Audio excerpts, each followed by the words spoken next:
আসসালামু আলাইকুম এভরিওয়ান, সবাই কেমন আছেন? আশা করি ভালো আছেন। ইদানিং যাবত না দেখতেছি যে অনলাইনে সবচেয়ে ভাগার একটা ভিডিও অনেক বেশি ভাইরাল হচ্ছে।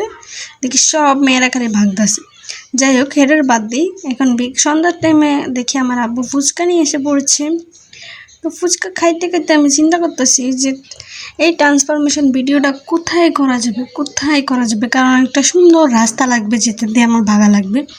আমার বাড়ির যে অবস্থা, রাস্তা দিয়ে ভাগলে চোরকে আনা পিছে পিছে মানুষ আমার ভাগে।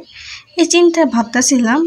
পরে আমার এক আন্টি বলল, আপনি বরং আপনার নানির বাড়িতে যান গিয়ে, নানির বাড়িতে তো জায়গা আছে। আমি হ্যাঁ, আপনার মাথার তো বুদ্ধি আছে। নাহলে হ্যাঁ, আমার যে ভাঙাচোরা ঘরের বাইরে রাস্তা, যে রাস্তা দিয়ে যদি একটা দৌড় মারি 3টা উস্তা খাবো, এটা সেও।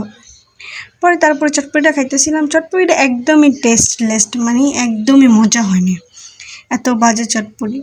কোদিক থেকে জানি আমার ভাই আনচাল্লা জামা বুঝতে ভালো জানে। যাই হোক, তারপরও কেমন জানি চটপটি হালান তো যাবে না, একটু খাইয়া নিলাম। পরে আবার আম্মুরে বললাম যে আম্মু নানুকু বাড়িতে যামু, শাড়িটা বাই করে নিই। আম্মু আবার এই বৃষ্টি বাদলের দিনে তুই আবার শাড়ি পরবি? পরে গেছি গিয়ে নানু বাড়িতে আম্মুর লোক কথাবার্তি কয়ে যাওয়ার সাথে সাথে আবার আমার মামা নিয়ে আমাকে পুরি আর চা দিল। চাটা মামানিদের মতনই সুন্দর কালার হয়েছে, একদম সাদা সাদা। আর পুরিগুলো অনেক মজা ছিল। পুরীর সাথে চায়ের কম্বিনেশনটা আসলে অনেক মজাদার।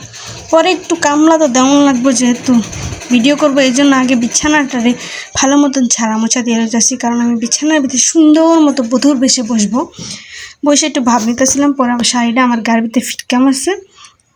পরে আমি একটু ভাবসাপ নিতেছিলাম। মামানি বলতেছিল, ওরা আবার কাজ করতেছিল যে একটু পরে তোমার সাজাইতে আর শাড়ি পরাইতে হেল্প করো, তুমি এতক্ষণ একটু বসো। এই জন্য আমি আবার একটু ট্রান্সফরমেশন ভিডিওর জন্য একটু ক্লিপ নিতেছিলাম। যেভাবে বেটকাই কোনোভাবেই আমার ভালো দেখা যায় না। যাই হোক, পরে আবার নিয়ে এলাম আমার ট্রান্সফরমেশন একটা ভিডিও নেওয়ার পরে এই ডায়েরিটা আর এই কলমটা হলো আমার আরেক মামানির থেকে হালত নিলাম। মামানির মান্দা তো আমার ডায়েরি, বিয়েরও আগের ডায়েরি আর কলম। তারপরে আবার একটা সুন্দর ট্রান্সফরমেশন নিয়ে আমি আবার একটু ভিডিও করতেছিলাম, একটু টিকটক করতেছিলাম। ভাই টিকটক যারা করস তোরা কেমনে করস আমি হেরেই বুঝি না, আমি যে কোনো লিপস্টিক মিলাইতেই পারি না। তারপরে আর কি আমার প্রিয় কাজ, যেটা আমি আমার বিপদ আপদ যত মুসিবত আমি আগে ভাগতে পারি, ভাগার ভিতরে আমার কোনো কম্পিটিশন হয় না কারোর সাথে। আমি আমার জীবনে যত বিপদ আপদ মুসিবত যাই হোক না কেন ভাগতে পারি। আমার উপরে আর কেউ ভাগার ভিতরে যেতে পারবো না। তারপরে দিলাম একটা দৌড়, খিচ্চা দেওয়ার পরে আবার এসে দেখলাম যে কেমন হয়েছে ভিডিও। আবার একটা খিচ্চা দৌড়ের সাথে সাথে আমার ভাই, ছোট মামাতো ভাই, সেও আমার পিছে পিছে দৌড়ানো শুরু করলো।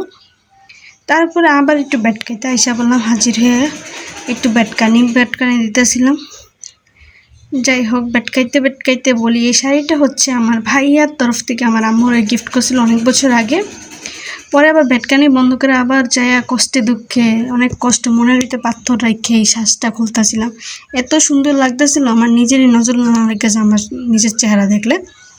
তারপরে আবার কি রাতের খাবারে বসে পড়লাম। আমার এরা খিচুড়ি পাক করছে আর মুরগির মাংস ছিল, অনেক মজাদার হয়েছে খিচুড়িটা।